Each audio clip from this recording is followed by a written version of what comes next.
वाह, बहुत जबरदस्त। तो वहाँ पे आपके जो दोस्त वगैरह बने थे उनसे संपर्क में हैं आप आज भी या नहीं? आप किसी से कोई संपर्क नहीं है? अब तो बिल्कुल ही संपर्क छूट गया वहाँ से। कभी मतलब क्या परिस्थितियों की वजह से नहीं हो पाया या फिर मतलब वहाँ के लोगों में इस तरह की भावना नहीं थी, क्या वजह है? नहीं, परिस्थितियों की वजह से भी नहीं और वो कोई भी रीजन नहीं है, लेकिन पता नहीं, अब पहले थोड़ा बहुत संपर्क था, लेकिन वहाँ पे अभी बहुत कुछ चेंजेस हो गए नंबर्स में, और तो इसकी वजह से मुझे कुछ मिल नहीं पाया संपर्क। वाकई में बड़ा मतलब परिस्थितियां बड़ी ही आप दोनों की ही जो है वो अजीब सी रही हैं, और वो संघर्ष का दौर आज भी जारी है। कार्यक्रम के अब बिल्कुल अंतिम हिस्से में हैं हम लोग, अक्षिका जी। जी सर। और आपने जो एक जिक्र किया था, मैं चाहूंगा थोड़ा सा 2 मिनट उस पर भी चर्चा हो जाए, ताकि हो सकता है आज का ये कार्यक्रम सुन करके, क्योंकि हमारा प्रयास रहता है कि हर किसी के मतलब का कुछ न कुछ हो हमारे इस हमराही कार्यक्रम में, इस गुलदस्ते में। तो आपने बताया एक फैमिली के बारे में, जो फैमिली विवाह कार्य में लगी हुई है, दृष्टिबाधितों का विवाह वो करवाते हैं। जी सर। तो क्या प्रक्रिया है, कितना माहौल मतलब कैसा रहता है, और किस तरह से वहाँ पे जीवन साथी को ढूंढने में मदद की जाती है, थोड़ा सा ये बताएं। जी सर। जो सुरेंद्र नगर है वहाँ पे एक इंस्टीट्यूट है, प्रज्ञा चक्षु महिला सेवा कुंज, CU शाह, प्रज्ञा चक्षु महिला सेवा कुंज। और वहाँ पे जो दंपति हैं ब्लाइंड, मुक्ताबेन डगली और पंकज जी डगली, तो ये दोनों जो है वो पूरा इंस्टीट्यूट चलाते हैं, और बच्चियों को शुरू से लेकर मतलब बचपन से लेकर पढ़ाई कराते हैं, कॉलेज जो भी मतलब जहाँ तक उसको पढ़ना है वहाँ तक पढ़ाते हैं, और होम साइंस भी सिखाते हैं, म्यूजिक, कंप्यूटर, ब्यूटी पार्लर, ऐसी बहुत सारी मतलब चीजें सिखाकर उसको ये काबिल बनाते हैं कि वो समाज में कुछ अपने बल पर कर सके। क्या बात है। योग्य बनाकर उसकी शादी भी की जाती है, और शादी भी ये लोग जो लड़के होते हैं उनको पूरी तरह जांच करके, देख करके, और दोनों परिवारों को मिला करके वो ग्रुप मैरिज करवाते हैं। और उसमें भी जो चीजें होती हैं वो सुई से लेकर अलमारी तक सभी चीजें वो देते हैं। क्या बात है, वाह। मतलब गृहस्थी बसाने में पूरा वो अपना सहयोग देते हैं। अच्छा अक्षिका जी, आपने आजकल सीख लिया खाना वाना बनाना कि नहीं? नहीं सर, मैंने सीख लिया था। जो ये विपुल जी हैं, उनकी वाइफ है। अच्छा। तो उन्होंने मुझे बहुत सपोर्ट किया ये सीखने में, और थोड़े टाइम में उनके एक आध हफ्ता रही थी, और उन्होंने मुझे जितना जरूरी था वो मैंने सीख लिया है। तो दाल चावल सब्जी वगैरह बना लेती हूँ। एक चपाती में वो सब थोड़ी तकलीफ होती है अभी भी। नहीं तो फिर आ जाए हमारी टीम खमन ढोकला खाने, फिर बिल्कुल वो बना लेते हैं आप मतलब? थोड़ा बहुत बना लेती हूँ। ये आलू पोहा बहुत अच्छा बनाती है। अच्छा, चलो पोहे खाने फिर रेडियो मधुबन की टीम आ रही है गुजरात में। जी बिल्कुल, स्वागत। फिर आपने कहा ही नहीं कि कुछ दिन तो बिताइए गुजरात में। वो तो अमिताभ जी जैसे बड़े लोग ने बोल दिया तो हमको बोलने की जरूरत नहीं है। ये भी ठीक है। तो अब बिल्कुल कार्यक्रम के अंत में मैं चाहूंगा कि आप दोनों, आपकी समाज से, हमारे सुनने वालों से अगर कुछ अपेक्षाएं हैं, कुछ संदेश है, या आप चाहें कि लोग आपसे जुड़ें, ऑर्केस्ट्रा में इनवाइट करें, तो कल्पेश जी बताएं जरा अपने बारे में। आप अपना नंबर भी चाहें तो दे सकते हैं, ताकि आपको हमारे देश भर के श्रोता जो सुन रहे हैं इस कार्यक्रम को, जो इतना प्यार देते हैं, अगर किसी कार्यक्रम में आपको इनवाइट करना चाहें तो। मैं ऑर्केस्ट्रा में कीबोर्ड बजाता हूँ, तो आप हमें भी इनवाइट कर सकते हैं या हम आपको भी इनवाइट कर सकते हैं। तो मेरा नंबर है 9925371970। ये मेरा मोबाइल नंबर है 9925371970। जी मैं रिपीट कर रहा हूँ श्रोताओं, आप चाहें तो इनसे बात करके इनको मदद भी कर सकते हैं। 9925371970। बस वही संदेश आपका कल्पेश जी, आप कुछ अपनी तरफ से अपने दिल की बात जो शायद हम नहीं पूछ पाए और आप कहना चाह रहे हो इस कार्यक्रम के माध्यम से। हाँ, तो ये बात मुझे एक कहना है कि देखो, हम लोग ने, हमारी एक बात, हमने शुरू से यह बात रखी कि भाई हम लोग किराए के मकान में रहते हैं। तो किराए के मकान में रहते हैं, तो आजकल ये मोदी जी की एक योजना है, प्रधानमंत्री आवास योजना जी। मैंने वहाँ 2 बार फॉर्म फिलअप किया है जी। तो पिछले साल वो ड्रॉ हो रहा है, तो उसमें भी नहीं हो रहा है, हो पाया। लेकिन अब भगवान के ऊपर हमने ये छोड़ दिया है कि बस अगर लगता है तो ये एक मकान मिल जाए तो इसमें म्यूजिक क्लास शुरू करके भी हम कुछ कर सकते हैं, क्योंकि किराए के मकान में संदीप जी हमने तो बताया कि आपकी बात कल्पेश जी।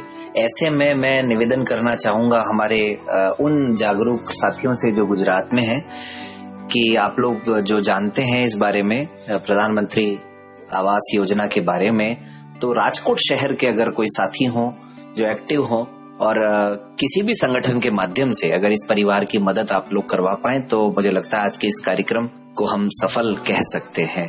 तो बड़ी मेहरबानी होगी आप सबकी, कोई भी व्यक्ति जो राजकोट में हो वो इस बारे में इनकी मदद करे, क्योंकि अधिकारियों की तरफ से कई बार उदासीनता हो जाती है और अधिकारी कई बार सुनते नहीं है, ये दिक्कतें आती हैं।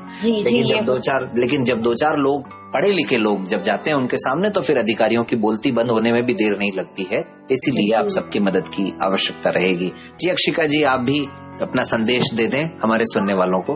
बस यही के रिकॉर्डिंग क्लब के माध्यम से जो ये प्रोग्राम हो रहा है हमराही, तो इस मैं ये चाहूंगी कि हम ब्लाइंड लोग तो सुनते ही हैं ये प्रोग्राम, लेकिन ज्यादा से ज्यादा दृष्टिवान लोगों तक ये प्रोग्राम पहुंचे और हमारी जो समस्याएं होती हैं वो उनको समझ सके, जागरूकता आए उन लोगों में। बहुत अच्छा लगा आप दोनों को आज इस कार्यक्रम में सुन करके, और आपके संगीत को भी सुना, आपकी बातों को भी सुना, आपकी परेशानियों को भी सुना, और आपकी खट्टी मीठी अच्छी यादों को भी हमने जाना। तो हमें भी अच्छा लगा कि भाई बस ये रेडियो मधुबन के अंदर माध्यम से हमें एक बहुत बड़ा प्लेटफॉर्म मिला। जी दुनिया के लोगों तक पहुंचने का। निश्चित रूप से हम उम्मीद करेंगे कि इस प्रोग्राम के बाद में आप लोगों के आने वाले जीवन में परेशानियां कम हो जाएं और आप लोग हमेशा मुस्कुराते रहें, खुशियां ही खुशियां आपके जीवन में आती रहें। तो श्रोताओं, मिलते हैं अगले रविवार फिर किसी और हमराही के साथ। तब तक रेडियो मधुबन को ट्यून इन करके रखिए 90.4 FM पर, और अपनी प्रतिक्रियाएं, सुझाव, शिकायतें देने के लिए डायल करें 94 14 15 14 15। और बस मैं भी जाता हूँ, खमन ढोकला खा के आता हूँ।